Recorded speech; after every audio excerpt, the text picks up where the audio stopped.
Olá, pessoal! Bom dia a todos! E seguindo a nossa série de vídeos sobre interações medicamentosas, hoje eu vou abordar a influência da ingestão de bebidas alcoólicas sobre a ação dos fármacos.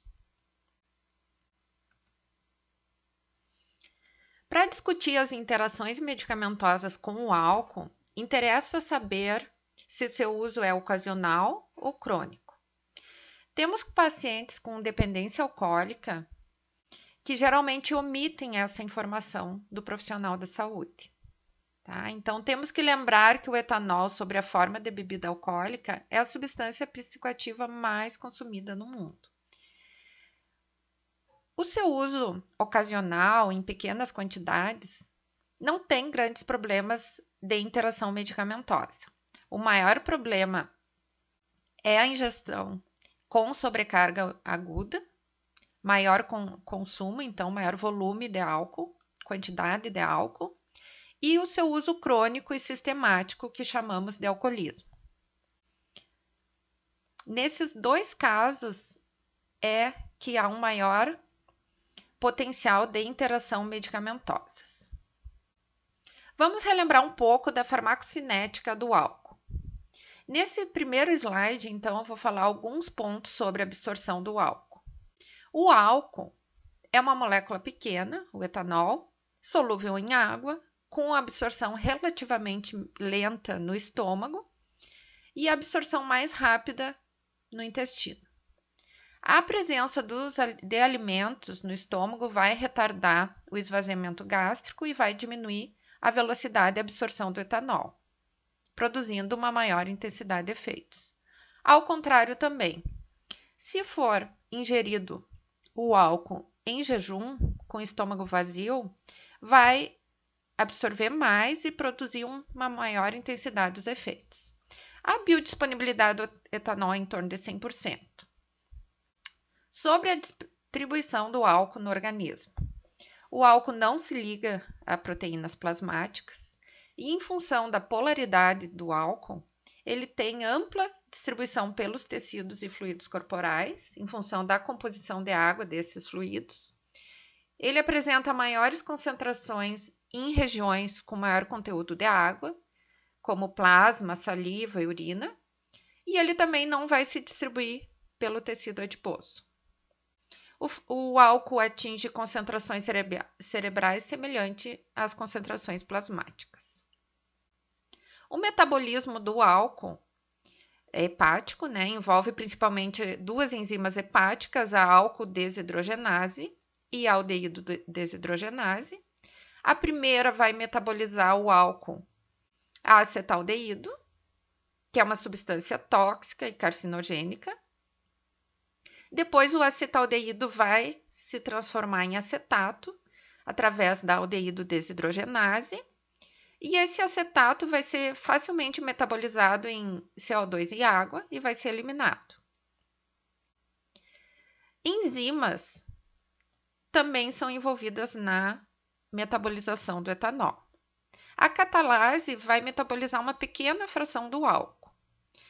E a CYP2E1 vai se ativar após o consumo de grande quantidade de álcool. Essa CYP2E1, em que o álcool é substrato, o álcool também é inibidor e indutor. Dependendo se for alcoolista crônico, vai ser indutor dessa enzima. E se for sobrecarga aguda, ele vai ser um inibidor. Por fim, quanto à excreção do álcool, a eliminação obedece a uma cinética de ordem zero. Então, o fígado vai metabolizar uma quantidade fixa de etanol na unidade de tempo, em torno de 10 ml por hora. Então, por exemplo, se o indivíduo ingeriu 40 ml, a meia-vida será de 2 horas. Para 80 ml, a meia-vida será de 4 horas. Ou seja, o fígado metaboliza uma quantidade fixa na unidade de tempo, tá? Devido à cinética de ordem zero do etanol. Como falei na introdução, para analisar as interações medicamentosas com o álcool, precisamos saber primeiro se seu uso é agudo ou crônico.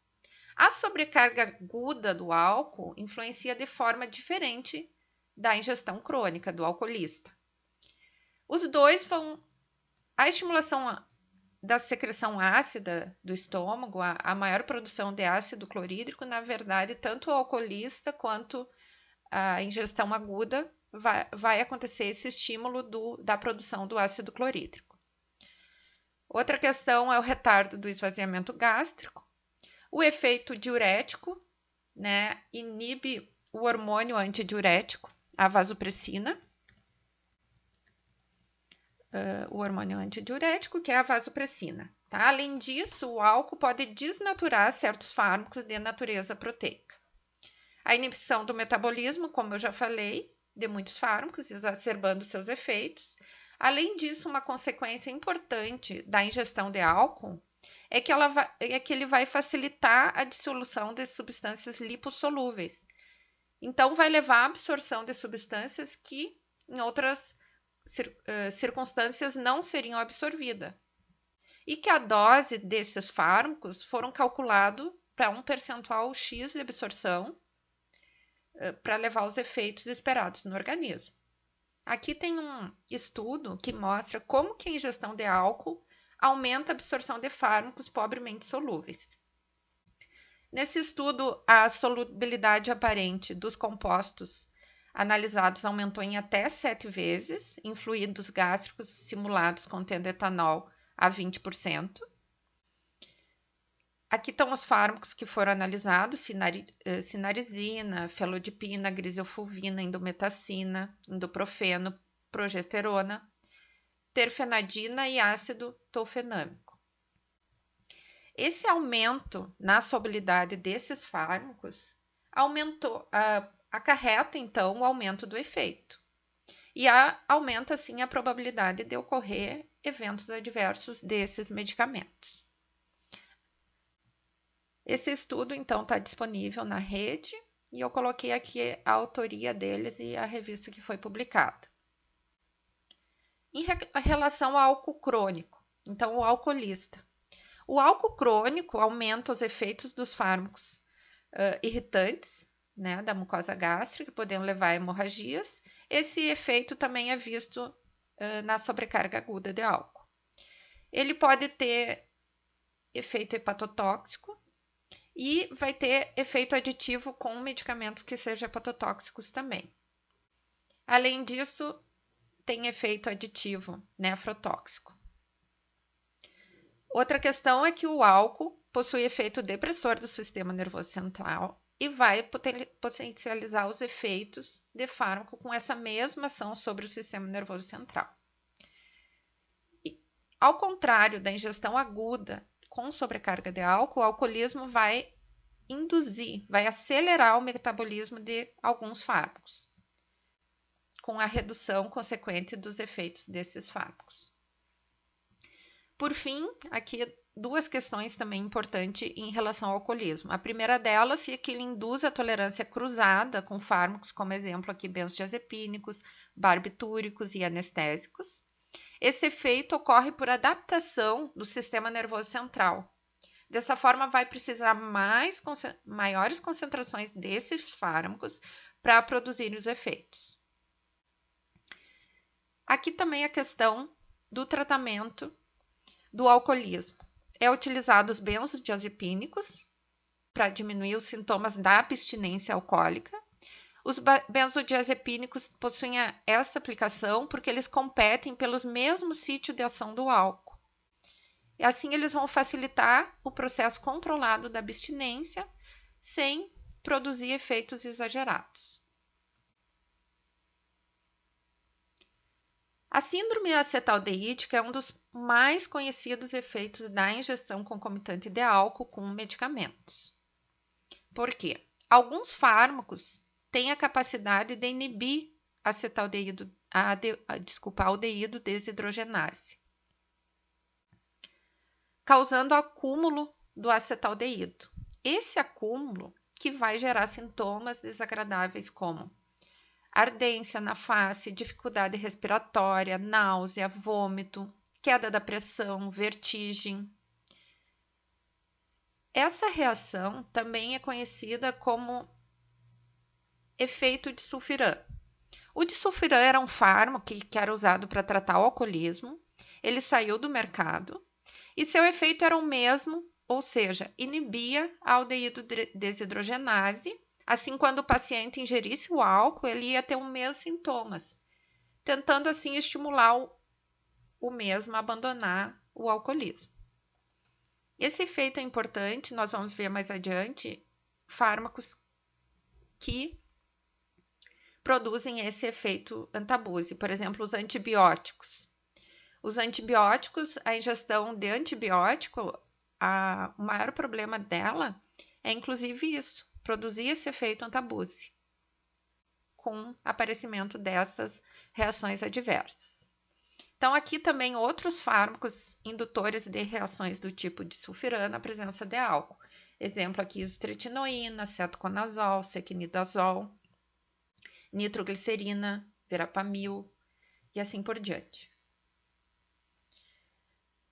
Agora, há um conceito, a primeira fármacos junto com álcool que nós vamos ver são os antibióticos. É uma pergunta recorrente a nós farmacêuticos a questão da ingestão de álcool com antibióticos.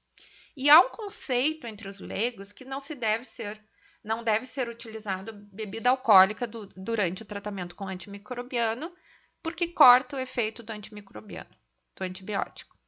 Na realidade, não há na literatura o relato dessa interferência com a eficácia, com a ação do antimicrobiano.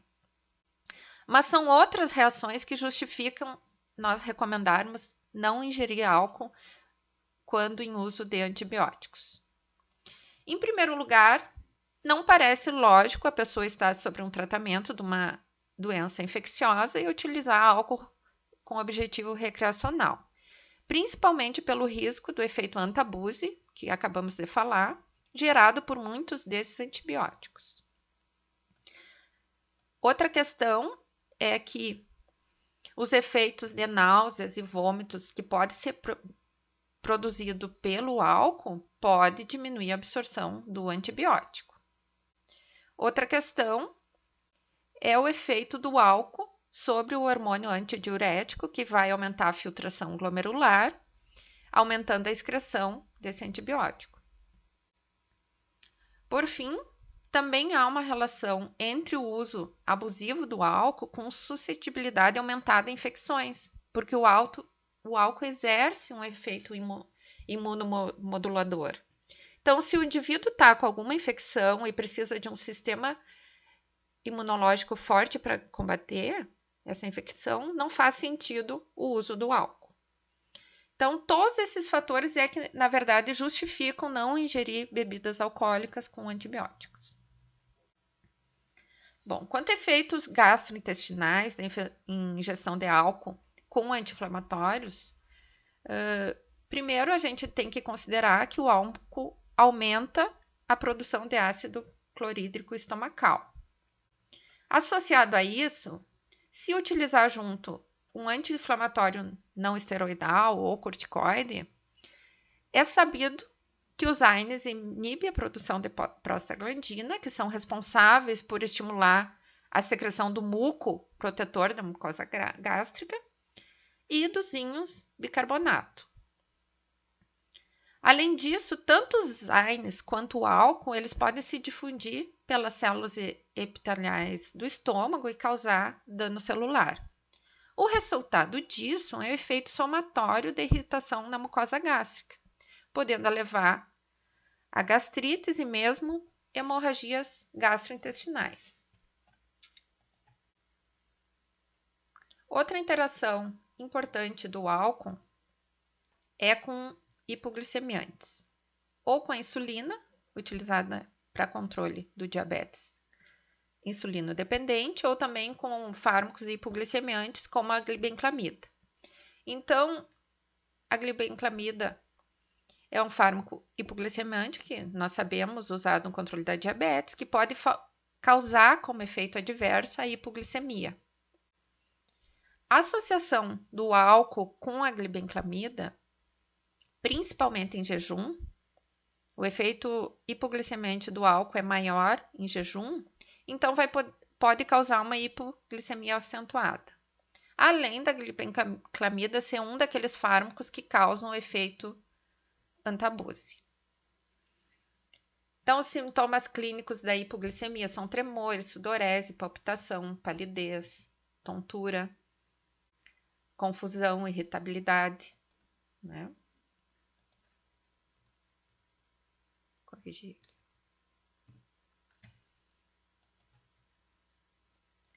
A hepatotoxicidade.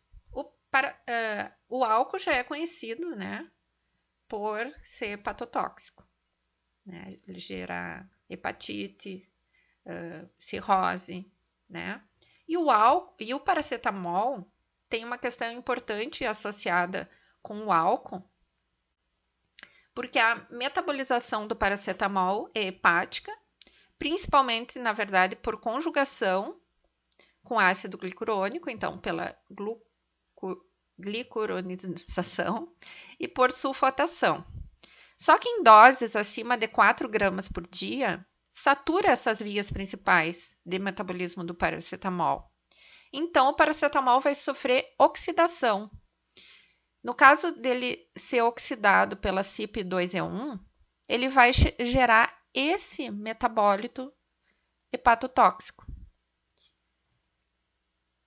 E o consumo de álcool crônico, o alcoolista crônico, ele é um indutor da CYP2E1.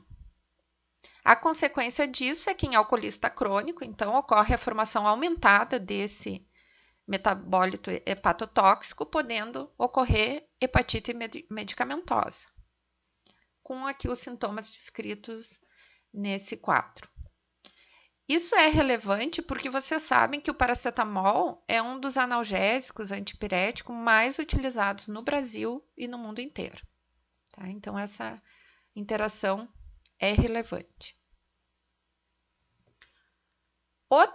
Outra questão em relação ainda à hepatotoxicidade é o nimesulide. O nimesulide eu já falei sobre interações graves no vídeo anterior, que é um medicamento que possui elevada toxicidade ao fígado, que pode ser grave e fatal. Inclusive, alguns pacientes necessitaram de transplante de fígado devido ao uso.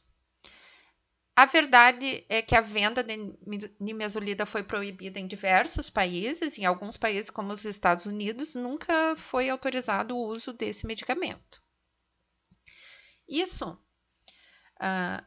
associado ao álcool, que também está relacionado a diversos tipos de lesões hepáticas, vai gerar um efeito hepatotóxico somatório. Então, talvez possa, é muito provável essa interação que possa gerar lesão hepática induzida por medicamentos, também chamada de hepatite medicamentosa, em que os sintomas são iniciais de icterícia, anorexia, náuseas, vômitos, dor epigástrica, urina escura, hipercolia fecal. Tá? Então, o farmacêutico deve estar atento a esse tipo de interação e a esses sintomas que pode estar associado ao uso de nimesulida, caso seja um paciente alcoolista. Ainda em termos de hepatotoxicidade, todos os medicamentos com potencial hepatotóxico, a recomendação é não ser ingerida com álcool. Temos exemplos aqui, eu trouxe só 4 medicamentos que são potencialmente hepatotóxicos, como clorpromazina, metotrexato, fenitoína. Tá? Esses medicamentos vão ter efeito somatório com álcool e o risco de lesão hepática induzida por fármacos, que é a hepatite medicamentosa, é grande. Os sintomas são os mesmos que eu falei no slide anterior, né? Então, sempre que precisar tratamento, terapia com um medicamento potencialmente hepatotóxico, deve ter a orientação de não ingerir álcool durante esse tratamento. Um efeito clássico e já conhecido nosso do álcool é a depressão sobre o sistema nervoso central. Então, o uso de álcool associado a benzodiazepínicos, vai ocorrer uma depressão aditiva ou sinérgica do sistema nervoso central. O risco dessa interação é altamente provável e os sintomas clínicos são letargia, sedação, sonolência excessiva, confusão mental. Então, pacientes em uso de benzodiazepínicos também têm que ser alertados para não ingerir bebidas alcoólicas. Mais uma interação adversa importante do álcool é o efeito hipotensor aditivo quando usado com beta-bloqueadores. Essa associação pode causar hipotensão ortostática, diminuição também do estado de alerta e é recomendado moderação no consumo de álcool de pacientes que fazem uso de beta-bloqueadores. Por fim, um efeito adverso também relevante do álcool com fármacos é que o álcool pode aumentar o potencial de toxicidade renal de fármacos como os imunossupressores, cloroquina, alguns aminoglicosídeos como gentamicina, amicacina, e a recomendação também é não ingerir álcool. No caso de alcoolistas crônicos em que não se tem certeza da abstinência alcoólica, o clínico vai ter que monitorar a função renal desse paciente. Então, concluindo, vamos retomar o cuidado que o farmacêutico vai ter que ter em relação ao álcool. Principalmente, então, em primeiro lugar, que o álcool potencializa a ação de depressores do sistema nervoso central. Depois, lembrar do efeito antabuse, que o álcool causa principalmente com fármacos nitrogenados. Lembrar também do efeito irritativo sobre a mucosa gástrica. Considerar a hepatotoxicidade do álcool, então, com medicamentos potencialmente hepatotóxicos. Também lembrar dessa hepatite grave induzida por álcools, que pode inibir a capacidade de metabolizar outros fármacos, fármacos de uso concomitante. E o efeito hipoglicêmico do álcool, principalmente quando ele for ingerido em jejum. O farmacêutico, então, vai ter que conhecer quais as interações entre o álcool e os fármacos podem gerar danos ao paciente. E, além disso, devemos lembrar que os pacientes alcoolistas crônicos tendem a omitir essa informação. Nesses casos, o farmacêutico pode utilizar instrumentos validados para a detecção de problemas relacionados ao álcool, como, por exemplo, essa estratégia de anamnese aqui, que é um questionário validado, que é o CAGE, por exemplo, que consegue detectar se esse paciente é alcoolista crônico. Os pacientes polimedicados em uso de vários medicamentos devem ser desestimulados a consumir álcool.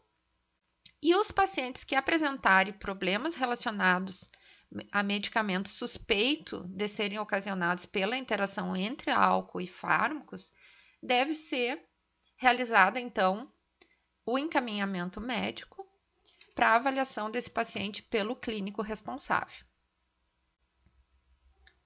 Finalizando esse vídeo, eu deixo as principais referências que eu usei para preparar esse material para vocês.